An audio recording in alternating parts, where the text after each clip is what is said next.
Hey friends, today's episode is going to be a little different. It's tender, it's a little raw, and it's one I've wrestled with recording, but I knew I needed to because this month marks 10 years since my dad died by suicide. And to be honest, I've sat in front of the mic trying to figure out what to say and how to honor someone that I feel like I really barely got to know. Less than 2 decades that I knew him, but still I desperately loved him. And so this won't flow with all the other episodes that we've done. It isn't a tribute, it isn't a sermon, it's not even really anything that goes in the timeline. It's just a heart story. It's mine, and I don't know, maybe it's yours too, but I wanted to share about my relationship with my dad. It was complicated. He had left my mom when she was 5 months pregnant with me. I was born in July of 1983, and he married just 2 months later in September of that same year.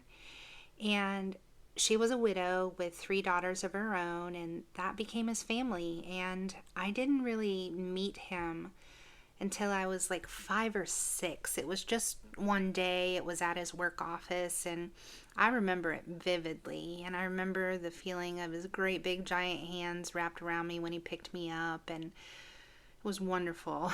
But I didn't see him again then until I was like 10, I think it was.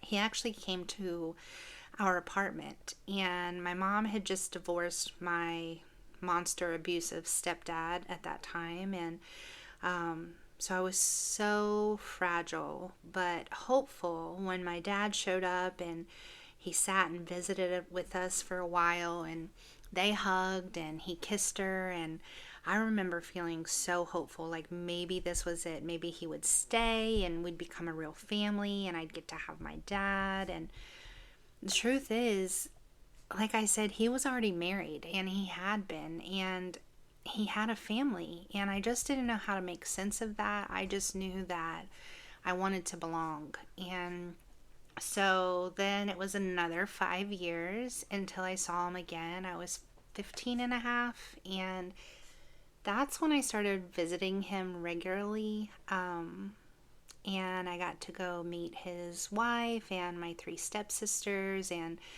their children, and it was a family that I was allowed near them, but not really in it. You know what I mean? I always felt like my stepmom didn't really want me around. I was never really allowed to be alone with my dad. I mean, it wasn't like said out loud, but it was super obvious. Every conversation was monitored or controlled. I really wasn't ever allowed, like, left alone in a room with him. She was always hovering around. It was awkward, and it was tense, and it was confusing, and I don't know, I kept showing up and I kept going because it was him, and because I wanted him to know me, and I wanted to get to know him, and I was his only biological child, but I felt like an outsider. And my dad was bipolar. He had some major anger issues, and he carried deep shame, and he drank and he smoked and he cussed like a sailor. But I mean, he talked to God like he was right there with him, and he prayed, and not churchy, not stuffy, not religious like I had really heard my whole life. He was just real, and he had his demons, but he also had this spark, and he could light up a room. He had the deepest, most booming voice you've ever heard. People said he sounded like this radio guy. His name was Wolfman Jack, and yeah, if you heard his voice once, you would never forget it. Dad sang, he danced, he told stories. He was a performer at the heart, and underneath all of it, I think he was just tired. He was tired of pretending. He was tired of hurting. He was tired of carrying the guilt and the shame and what his life had become versus what he thought it would be.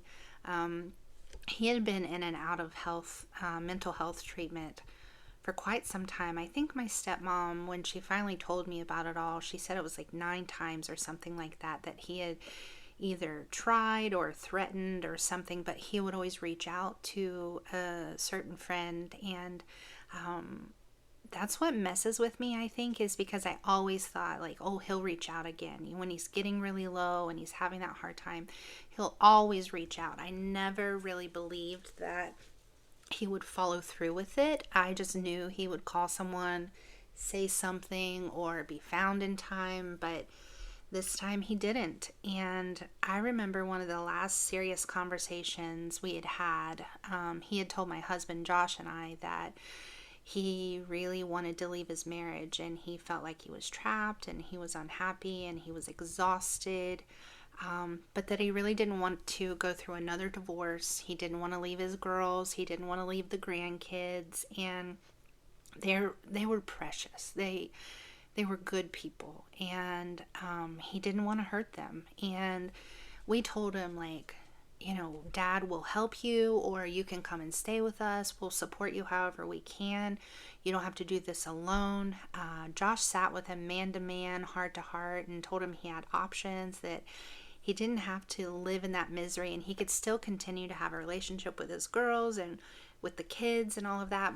But my dad just said he couldn't do it. And I remember looking at him at the table and tears in my eyes and looking back and forth at my husband, like, do something. And he was trying, but I just said, so you would rather die than be divorced again? And he just dropped his head down. He didn't have anything to say, because either way, he was leaving and it would hurt no matter what. And, I was a grown adult. I had a daughter of my own, and every time that we visited, we made the best of it. We made the most of it, and we had some really, really good times with my family, and I cherished that, and I loved my sisters, and their kids were incredible, and, but I would get in the car, and we would barely make it down his long gravel driveway, and the tears would just start coming like they always had. And because leaving was hard, and every time I just wanted to belong, and I just wanted to stay. And one day after those visits, my daughter, she was around 2, maybe 2.5, she looked at me and she said, "Mommy, why you cry?" And that question shattered something in me, because I realized I was still the little girl crying in the car, but now I had a little girl watching me to do it, and I didn't want her to grow up thinking that this was love. I didn't want her fighting for scraps of approval, and so I stepped back, and not in hatred, but just to protect myself and her and Josh. I needed time to figure out how this whole relationship could be healthy for everyone involved. And the day before he died, I didn't know it was that, but I almost texted him. I had this picture of my daughter that I'd taken on my phone, and she had her very first little piggy tail. She was in this cute little long maxi dress, and she was so proud of herself. She was so full of joy, and I thought he would love this picture, because he just adored her, and he really made over her when we were around. But I didn't send it to him because I didn't want to cause problems for him. He had told me, now whether it's true or not, that his wife had intercepted texts before and deleted email messages, and I would say, "Hey, did you get my message?" And he would say no, but it just felt like, I don't know, a familiar sting of being cut off. And I was just like, you know what, this is too much and dramatic. And so I didn't send it. And to this day, I can't look at this little picture of Gemma without regretting not sending it. Not that it would have stopped him, but it had been a long time since I had talked to him. And it was in April, and when he left, it was August. And so I don't know, I just thought, well, the next day we were at my in-laws, and we had been out celebrating my brother-in-law's birthday. And when we got back to my in-laws' house, I had run upstairs real quick, and then I come down, and Josh was outside. He was on the back deck, and his sister was out there. And so I went out, and I remember I opened the back door, and he had just got off the phone with that news that he had received. And the look on his face when he told me everything, I don't know, he just said, like, Jamie, your dad is gone. And I almost collapsed. I had never had a panic attack before, but my arms went numb. My legs felt like jello. I ran to the edge of the deck. I started violently vomiting. I couldn't hardly stand. I couldn't breathe. I couldn't process it. He was gone, and I had nothing left to say to him. Like, no chances to fix it, no second shot.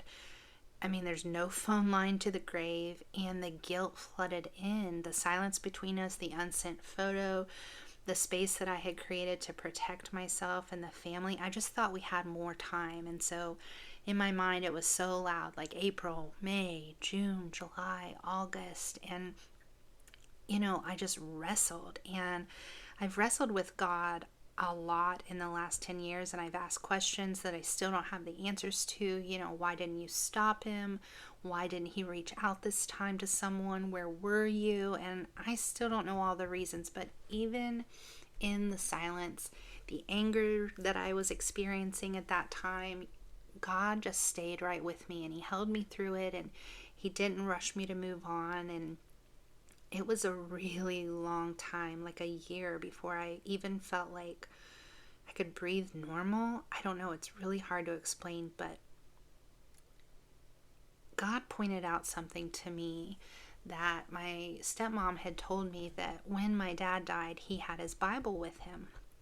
And he was in this chair, and inside he had highlighted this verse, and it's in John 16:33, and it says, I have told you these things so that in me you may have peace. In this world you will have trouble, but take heart, I have overcome the world. And my dad had trouble, so much trouble, and he wanted peace so badly. And honestly, I believe God gave it to him. I believe that mercy met him in that room, right in his recliner, and I believe that grace wrapped around him in his final breath. I have to cling to that.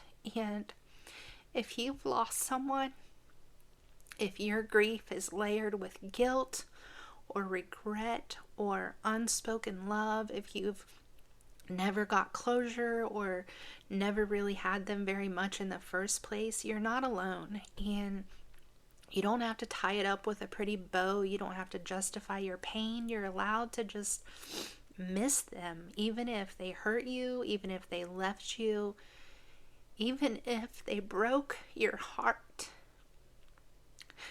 You can still love them, and I promise you, you can heal. And I think often, like, if I could just see him one last time, all the things that I would want to say to him, but I want to tell him, you know, you missed out on her. You missed out on my kiddo. She's amazing. You would have loved her. You would have loved her laugh, her little spunk, her kind heart, and she would have loved you right back.